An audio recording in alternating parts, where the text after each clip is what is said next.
Hello everyone. आज के इस वीडियो में मैं आप सबके साथ अपने आरआरबी टेक्नीशियन ग्रेड 3 एग्ज़ाम के आंसर शीट को आप सबके साथ साझा करूंगा, जिसमें आप सब देख पाओगे कि कैसे मैंने एग्जामिनेशन हॉल में 100 के 100 सवाल सॉल्व किए थे। और इतना सॉल्व करना कोई मुश्किल टास्क नहीं है। तो आप सब अपने अपकमिंग आरआरबी एनटीपीसी एग्ज़ाम की प्रिपरेशन कर रहे हो, तो आज के इस वीडियो से आप बहुत ही कुछ सीख पाओगे और ये समझ पाओगे कि एग्ज़ाम में 100 के 100 सवाल सॉल्व करना कोई मुश्किल टास्क नहीं है, बस हम मुश्किल मान लेते हैं। और वीडियो को शुरू करने से पहले एक चीज़ आपसे कहना चाहूँगा कि इस चैनल पे मैं बहुत ही वैल्यूएबल इन्फॉर्मेटिव वीडियो अपलोड करते रहता हूँ और आपका एक सब्सक्राइब करना हमें प्रोत्साहित करता है कि और भी ज़्यादा से ज़्यादा वैल्यूएबल कंटेंट अपलोड किया जाए। तो आप पहली बार इस चैनल पे आए हो तो सब्सक्राइब ज़रूर कर देना, साथ में उन एस्पिरेंट तक भी साझा कर देना जिन्हें आवश्यकता हो। तो बिना टाइम वेस्ट करते हुए वीडियो को शुरू करते हैं। मैं क्या करूंगा कि मैंने 100 के 100 सवाल सॉल्व किए थे, तो आप सब राइट साइड में देख पाओगे कि जो सवाल है और जिसको मैंने सॉल्व किया हुआ है राइट साइड में दिखाएगा। तो मैं केवल इनकरेक्ट को काउंट कर लूँगा कि कितने इनकरेक्ट हुए हैं। इससे ये पता चल पाएगा कि मेरे 100 सवाल में कितने करेक्ट हुए हैं और कितने इनकरेक्ट हुए हैं, आज आप सब जान पाओगे। और पहले ही मैं बता देता हूं कि एग्ज़ाम हॉल में इतना ज़्यादा स्कोर करना कोई मुश्किल टास्क नहीं है। अगर आप भी इतना ज़्यादा स्कोर करना चाहते हो तो आप भी कर सकते हो। इस एग्ज़ाम के पहले मैंने बहुत ज़्यादा पढ़ाई नहीं की हुई थी, एकदम नॉर्मल जैसे थोड़ा बहुत पढ़ा हुआ था करेंट अफेयर, क्योंकि पहले का पढ़ा हुआ काफ़ी हेल्प कर पाया था। अगर आप आरआरबी एनटीपीसी 2024 की प्रिपरेशन कर रहे हो तो आप बहुत ही कुछ सीख पाओगे। आप सब जानते होंगे कि पिछले आरआरबी एनटीपीसी में भी मैंने 100 के 100 सवाल सॉल्व किए थे और उस टाइम पे भी मेरे 91 प्लस स्कोर आए थे। और इस बार भी टेक्नीशियन में 100 के 100 सवाल सॉल्व किए, आरआरबी जेई में भी 95 सॉल्व किया। अदरवाइज मैं सीजीएल सीएचएसएल उन सब एग्जाम में भी अपीयर होता था, तो मैं ट्राई करता था कि जितना ज़्यादा क्वेश्चन हो सके उनको सॉल्व करने का ट्राई करता था। तो हमारे मन में ये है कि अगर हम ऐसा सोचते हैं कि एग्ज़ाम में इतना सवाल नहीं बना पाएंगे तो एक्चुअली में वो सवाल नहीं बन पाता है। अगर हम पहले से सोचते हैं कि हाँ, हमारा टारगेट होता है कि 100 सवाल बनाने हैं या ज़्यादा से ज़्यादा सवाल बनाने हैं, क्योंकि ये कॉम्पिटिटिव एग्ज़ाम है। अगर हम स्कोर नहीं करेंगे तो कोई और स्कोर कर देगा। और आप सबको पता होगा कि कितना कंपटीशन है, कितनी वैकेंसी है। तो पहले से अपने मन में ये नहीं सोचना है कि हमें इतना ही स्कोर करना है। फिलहाल अभी वीडियो लंबा हो जाएगा, तो पहले आप आंसर की को देख लेना, उसके बाद मैं आप सबसे कुछ वैल्यूएबल जानकारी भी आप सबके साथ साझा करूंगा। तो आप देख पा रहे होंगे कि मैं राइट साइड में केवल इनकरेक्ट क्वेश्चन को काउंट करूंगा, आप एक बार वो देख लेना।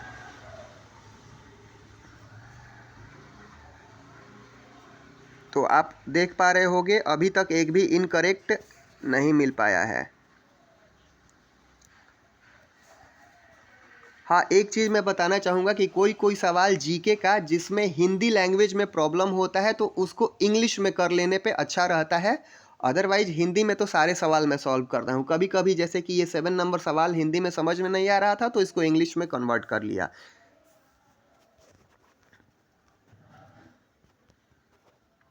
अभी तक ये पहला सवाल गलत मिला, आप देख पा रहे होंगे। ये सवाल बहुत ही आसान था, लेकिन एक सवाल ये गलत हो गया। कई बार क्या होता है कि एग्जामिनेशन हॉल में हमसे सिली मिस्टेक हो जाता है। यहाँ पे जो फॉर्मूला लगने वाला था H=I²RT, तो यहाँ पे मतलब जल्दीबाजी में ये सिली मिस्टेक हो गया, नहीं तो ये गलत नहीं होता। तो अभी तक एक गलत हुए।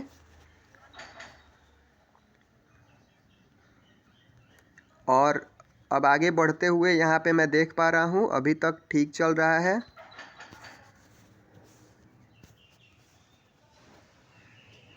हाँ, यहाँ पे 2 गलत हुए, दूसरा क्वेश्चन अभी गलत हुआ।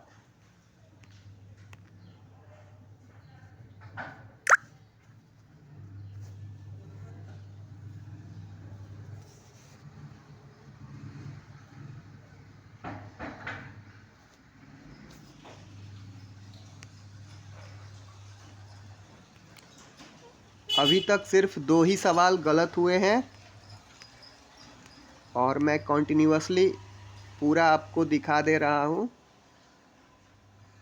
आप लास्ट में ज़रूर सुनना जो मैं बताने वाला हूँ। पहले आंसर की देख लो, अभी 2 सवाल गलत हुए हैं। हाँ, ये तीसरा सवाल गलत हो गया, ये भी सिली मिस्टेक है, मतलब कि ये सवाल गलत नहीं होने वाला था। यानी कि अभी तक 31 सवालों में 3 सवाल गलत हुए हैं और ये चौथा सवाल भी गलत हो गया, 4 सवाल गलत हुए हैं।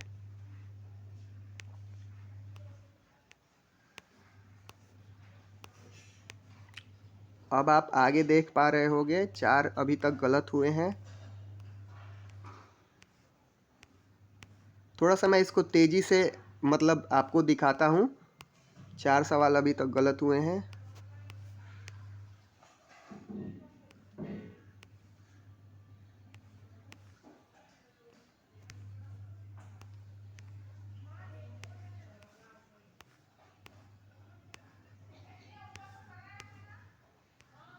और ये 5वां सवाल गलत हुआ, यानी कि 54 क्वेश्चन तक हम लोग आ गए और 5 सवाल अभी तक गलत हुए हैं।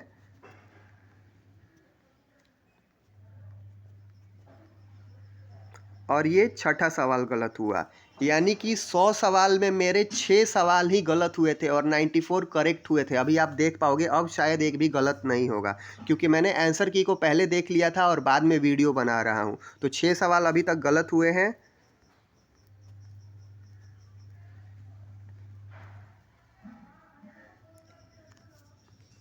और आप सब देख पाओगे कि बस 6 के 6 ही गलत होंगे। और लास्ट में मैं आपको एक बहुत ही वैल्यूएबल चीज़ बताने वाला हूँ, उसको आप केयरफुली सुनना।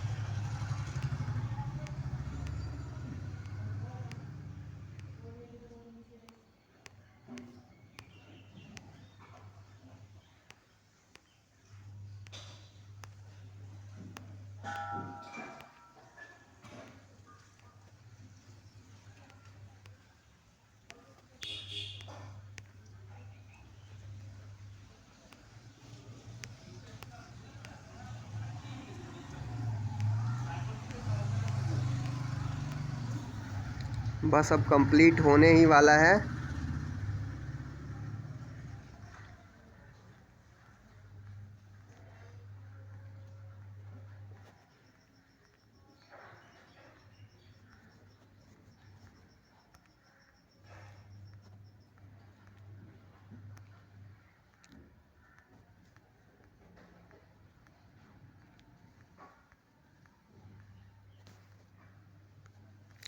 यानी कि आप 100 सवाल तक देख चुके हो और आपको पता चल गया होगा कि टोटल 100 के 100 सवाल मैंने सॉल्व किए थे, जिसमें मेरे 94 करेक्ट हुए और 6 इनकरेक्ट हुए।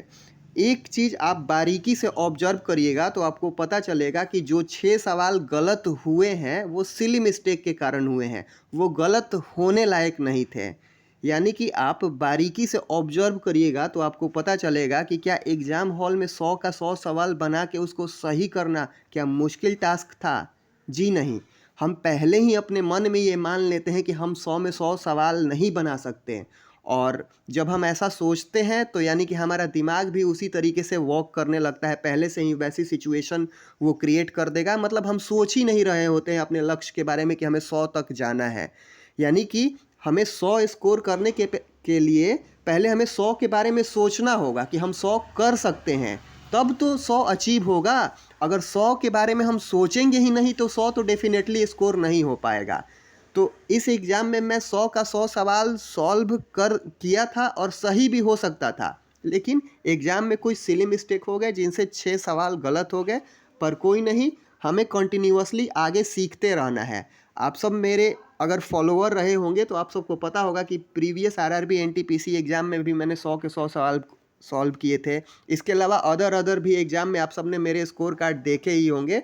तो ये इतना स्कोर कर पाना कोई मुश्किल टास्क नहीं है, अगर आपने सही गाइडेंस के साथ, सही स्ट्रेटजी के साथ प्रिपरेशन की है, मन लगा के, लगन के साथ, सकारात्मक सोच के साथ, दृढ़ संकल्प के साथ, भगवान में आस्था रख के आपने प्रिपरेशन की हुई है, तो इतने आपको अपॉर्चुनिटीज़ मिलेंगी। जैसे कि आरआरबी एनटीपीसी में 2 अपॉर्चुनिटी मिलेंगी, और भी अलग अलग एग्जामिनेशन है। तो इन सब एग्ज़ाम में अब अगर आप इस सोच के साथ एग्ज़ाम में अपीयर होते हो तो डेफिनेटली आप अपने एग्ज़ाम में अच्छा कर पाओगे और वहाँ से आपके सिलेक्शन होने की संभावना काफ़ी बढ़ जाएगी। तो आप सब अपने एग्ज़ाम के लिए मन लगा के प्रिपरेशन करें, ये सोच कर के प्रिपरेशन करें कि हर एक सेकेंड जो ये बीत रहा है ये लौट के नहीं आने वाला। इस हिसाब से अपनी प्रिपरेशन करें और अपने मन में मतलब अपना ये टारगेट रखें कि हमें मैक्सिमम स्कोर करने हैं, क्योंकि ये कॉम्पिटिटिव एग्ज़ाम है। अगर हम स्कोर नहीं करेंगे तो कोई और स्कोर कर देगा, तो हमें ज़्यादा से ज़्यादा स्कोर करने हैं। अभी के लिए आप सब अपने एग्ज़ाम के लिए मन लगा के प्रिपरेशन करें। आप सबको आपके एग्ज़ाम के लिए ऑल द बेस्ट।